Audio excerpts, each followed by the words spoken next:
Thank you. అందరూ short నోటీస్లో చెప్పినా కానీ మీ అందరూ మా తాలూకా దీన్ని యాక్సెప్ట్ చేసి వచ్చినందుకు విలేకరులందరికీ really I thank you very much. So ఈరోజు ఈ ప్రెస్ మీట్ పెట్టడానికి గల కారణం ఏంటంటే, మన Brinda super speciality hospital and cancer research సెంటర్లోని ఒక రేర్ ఆపరేషన్ చేయడం జరిగింది. అది రేర్ అండ్ చాలా చాలా complicated and high risk surgery. High risk surgery అంటే ఇట్స్ లైక్ కామన్ లాంగ్వేజ్ చెప్పాలంటే, ఒక 2 హిల్స్ ఉన్నప్పుడు మధ్యలో ఒక చిన్న వేవ్ ఉంది, ఒక కచ్చా రోడ్డు, దాని మీద ఒక లారీ వెళ్తుంది అనుకోండి, ఒక బస్సు వెళ్తుంది అనుకోండి, ఇటు ఒరిగితే అట్లా పడుతుంది, ఇటు ఒరిగితే అట్లా పడుతుంది. సో అంత కాంప్లికేటెడ్ సర్జరీ అనమాట. So we have worked for nearly 10 hours. 10 hours surgery చేసి పేషెంట్కి ఏంటంటే ఓవర్ నైట్ వెంటిలేట్ చేసి, ఆ తర్వాత పేషెంట్కి మనం సక్సెస్ఫుల్గా డిశ్చార్జ్ చేసి, today is almost 24th day. Is the patient Shanta Rao గారు అని చెప్పని చేయడం జరిగింది. కేసు డీటెయిల్స్లోకి వెళ్తే, సో వీళ్ళేంటంటే మా నేను కలిసి చదువుకున్నాం. సో ఆ చదువుతో నాకు రావడం జరిగింది. ఎందుకు వచ్చారు అంటే, పొట్టలో నీళ్లు చేరాయి. పొట్టలో ఒక జిగురు లాంటి, మామూలుగా నీరు చేరడం అంటే కామన్, కానీ జిగురు లాంటి, జెల్లీ లాంటి ఒక ఫ్లూయిడ్ చేరింది. అది ఎందుకు వచ్చింది అని చెప్పి తెలుసుకోవడానికి నా దగ్గర రావడం జరిగింది. So it's not a clear cut case. మామూలుగా అయితే మనకి when the equations are very much clear, మనకి డయాగ్నోసిస్ ఈజీగా ఉంటాయి. So the diagnosis is not clear. So ఎప్పుడైతే మ్యూసిన్ లాంటి ఫ్లూయిడ్ లోపల చేరిందో, అసలు ఎందుకు వచ్చింది అని చెప్పి స్కాన్ చేయించాం. ఈవెన్ పెట్ సిటీ స్కాన్ కూడా చేయించాం. పెట్ సిటీ స్కాన్ చేయిస్తే ఎక్కడ మాకు పొట్టలో ఎటువంటి డిసీజ్ కనిపించలేదు, కంప్లీట్లీ అసలు నార్మల్ అనిపించింది అనమాట. బట్ స్టిల్ ఆ మ్యూసిన్ అనే ఫ్లూయిడ్ అనేది వచ్చింది, జిగురు లాంటి ఫ్లూయిడ్. అది ఎందుకు వచ్చింది అని చెప్పి మనం ఎవాల్యుయేట్ చేస్తాం. ఎవాల్యుయేట్ చేయడానికి డాక్టర్ అప్పలనాయుడు గారు అనమాట సర్జన్. సో ఈయనతో మనం ల్యాప్రోస్కోపిక్ సర్జరీ చేయించాం. అసలు ఏంటి లోపల ఏముంది తెలుసుకుందాము అని చెప్పాలి. యూజువల్గా ఇట్లాంటి వాటిలో మనకి అందరికీ తెలుసు అపెండిక్స్ అని చెప్పి. అపెండిక్స్లో ట్యూమర్స్ కానీ వస్తే ఈ రకంగా జెలీ లాంటి ఒక ఫ్లూయిడ్ వచ్చే అవకాశం ఉంటుందన్నమాట. సో అది ఉందేమో అనే అనుమానంతోనే, సస్పిషన్తోనే సార్తో చూపించడం జరిగింది. సో సార్ చూసి అప్పుడే ఆమెకి కొన్ని ఫొటోస్ చూపిస్తారు. ఏదమ్మా తెలుసు. సో ఇది చిన్న పేగు పెద్ద పేగు జంక్షన్. ఇది ఈ జంక్షన్లో అపెండిక్స్ అని చెప్పుకుంటుంది. సో ఈ అపెండిక్స్లోనే ఒక చిన్న ట్యూమర్లా ఉంది అని చెప్పి సార్ చూపించడం జరిగిందనమాట. సో ఇది సర్జరీ అప్పుడు ఫోటో. ఈ సర్జరీ అప్పుడు ఫోటో తీసిన దాంట్లోనే మీకు కనిపిస్తుంది ఒక ట్యూబులర్ స్ట్రక్చర్. ఇది అపెండిక్స్. ఇది మీకు మ్యాగ్నిఫికేషన్లో ఎంత కనిపిస్తుంది కానీ it is around 1 centimetre. It's only 1 centimetre చిన్న ట్యూమర్ అన్నమాట. అందుకనే ఏ స్కాన్లో కూడా దొరకబట్టలేదు. ప్రపంచంలో ఎటువంటి స్కాన్ అయినా సరే మోర్ దాన్ 1 సెంటీమీటర్ ఉన్న డిసీజ్ని మాత్రమే కనిపెట్టగలరు. లెస్ దాన్ 1 సెంటీమీటర్ సైజు ఉంటే అది ఎంత పెద్ద స్కాన్ అయినా, ఎంఆర్ఐ అయినా, పెట్ సిటీ అయినా, ఎనీ స్కాన్ వాటిని మనకి ఐడెంటిఫై చేయలేవు.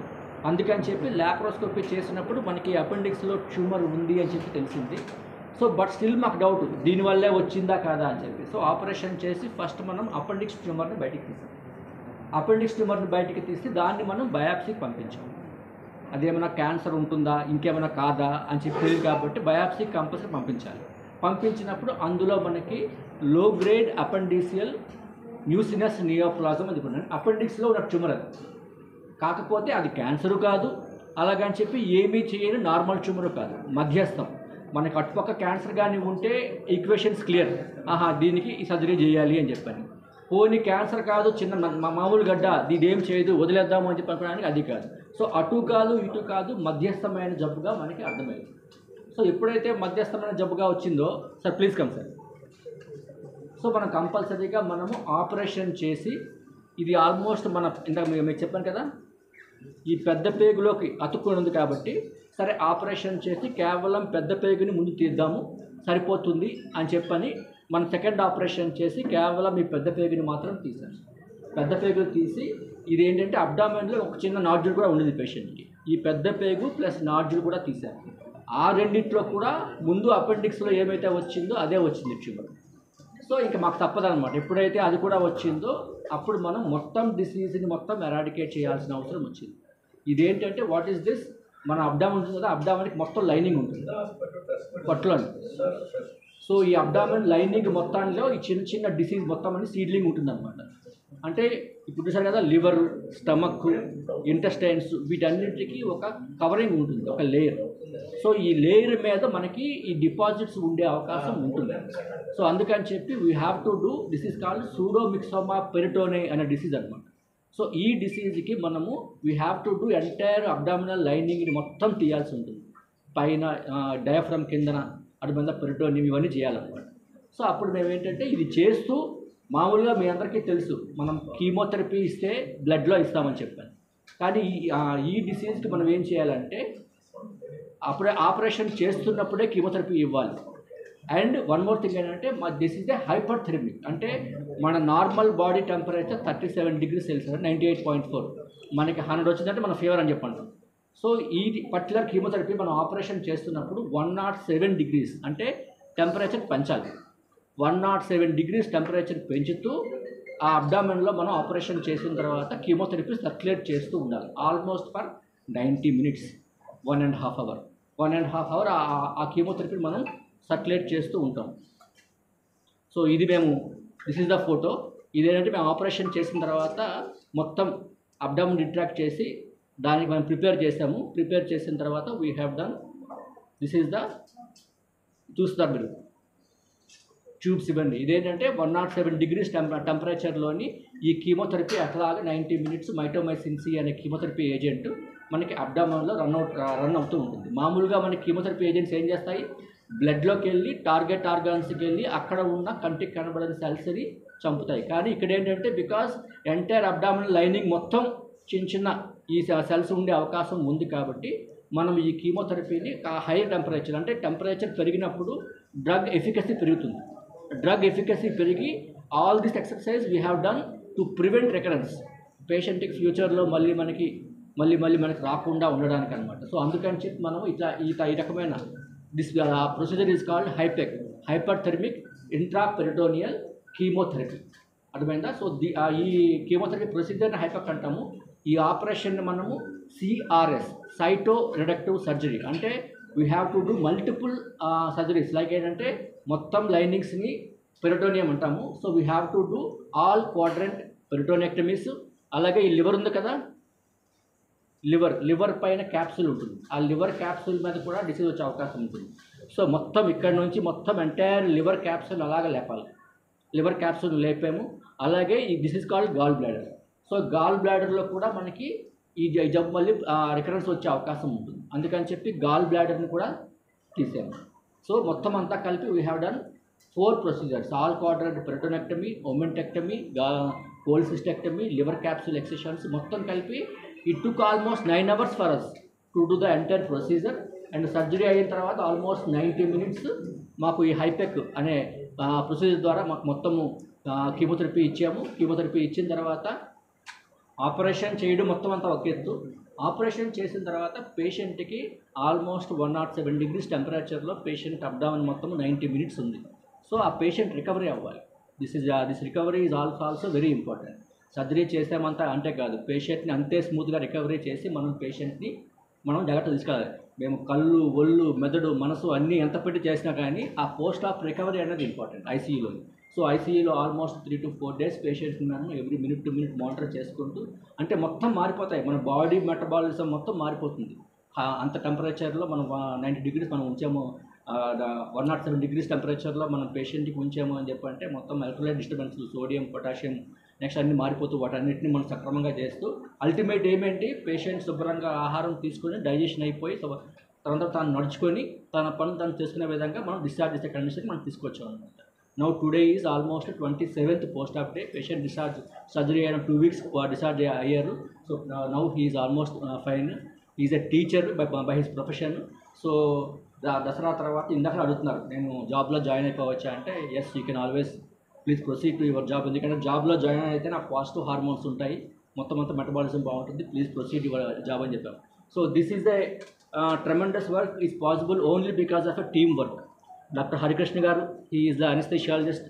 అంటే 10 hours పేషెంట్కి స్మూత్గా అనస్థీషియా, మాకు ఎటువంటి ఇబ్బంది లేకుండా అనస్థీషియా అనేది ఇవ్వడం అనేది it's not a small thing. At the same time పేషెంట్కి ఓవర్ నైట్ వెంటిలేట్ చేసి మరుసటి రోజు వచ్చి పేషెంట్కి ఎటువంటి ఇబ్బంది లేకుండా ఎక్స్టిబేషన్ చేశారు. సో అప్పలనాయుడు సార్ ఏమో ఫస్ట్ మాకు ఇనిషియల్ డయాగ్నోసిస్ చేయడానికి మాకు ఆయన he has given his hand. So it's a team work, అందరం కలిసి పేషెంట్ని జాగ్రత్తగా బయటికి తీసుకొచ్చాము. అండ్ మా తాలూకా మిగతా ఎంటైర్ టీమ్, నర్సింగ్ టీమ్ కానీ, నా తర్వాత ఐసీయూ టీమ్ కానీ అందరూ కూడా దే హ్యావ్ డన్ ఆల్ వాళ్ళు మొత్తం ఎఫర్ట్స్ అన్ని పెట్టి, మా తాలూకా డాక్టర్స్ కానీ వీళ్ళందరూ ఎఫర్ట్స్ పెట్టి పేషెంట్ మొత్తానికి స్మూత్గా రికవరీ అవ్వడం జరిగింది. So we want to share our experience with the public so that these kind of complicated surgeries అన్నీ కూడా మనకి వైజాగ్లోనే, పాత రోజుల్లో అయితే హైదరాబాద్, చెన్నై వెళ్ళిపోయేటోళ్ళు, ఇవన్నీ అవసరం లేదు.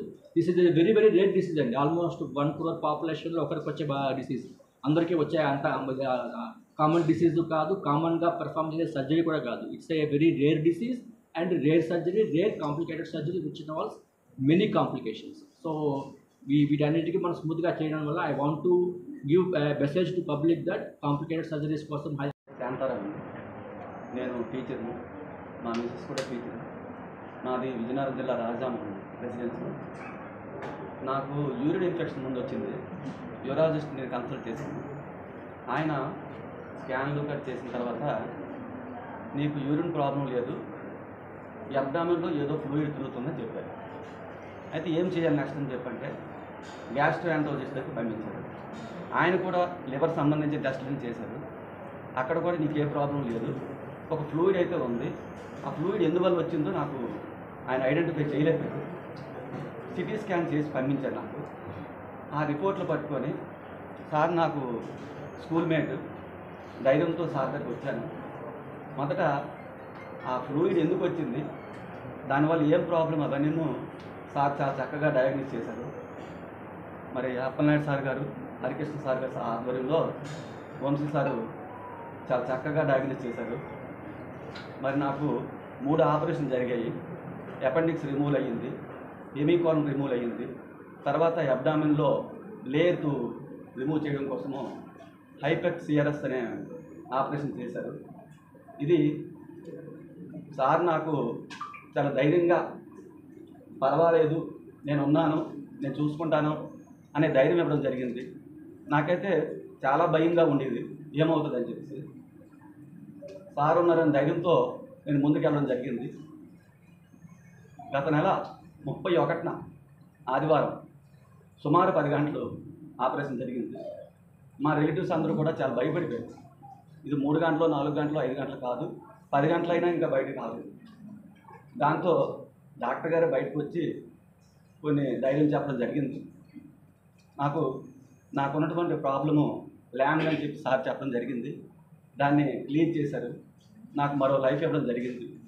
అయితే ఇందాక అడిగినట్టు సిమ్టమ్స్ అంటూ ఏమీ లేవన్నా. సార్ అడిగారు ఏమేమి సిమ్టమ్స్ ఉన్నాయని చెప్పి. నాకు ఎటువంటి సిమ్టమ్స్ లేవు. ఆ సిమ్టమ్స్ లేకపోయినా ఆ ప్రాబ్లం నాలో ఉంది. అది సారు డయాగ్నోస్ చేయడం చాలా కష్టపడ్డారు. నాకు ఆపరేషన్ అయినటువంటి 3 సందర్భాల్లో కూడాను ప్రతి క్షణం కూడా సారు మరి నాకు మారల్గా సపోర్ట్ ఇవ్వడం అనేది ఏమి, రాత్రి ఏ టైంలో అవసరమైన సరే సార్ వచ్చేవారు. ఎంత పెద్ద డాక్టర్ అయ్యాను కూడా ఏ టైంలో కూడా ఆయన అందుబాటులో ఉండేవారు. ఆపరేషన్ థియేటర్లో స్టాఫ్ కానీ, నర్సింగ్ స్టాఫ్ కానీ అందరూ కూడాను చాలా ఫ్రెండ్లీగా ఇక్కడ ఉన్నారు. నాకు ఈజీగా రికవర్ అవ్వడానికి నాకు అంటే ఆనందంగా అనిపించింది. సుమారు 3 ఆపరేషన్లు, 1వ ఆపరేషన్ సార్ ఆధ్వర్యంలో జరిగింది, కానీ 2వ ఆపరేషన్ జరిగినప్పుడు నేను ఐసీయూలో చాలా ఇబ్బంది పడిపోయాను. సార్ని కూడా చాలా ఇబ్బందులు పెట్టాను నేను. సార్ మాత్రం చాలా చక్కగా నాకు ధైర్యం ఇస్తూనే, మా మిస్సెస్ ధైర్యం ఇస్తూనే ముందుకు తీసుకెళ్లారు.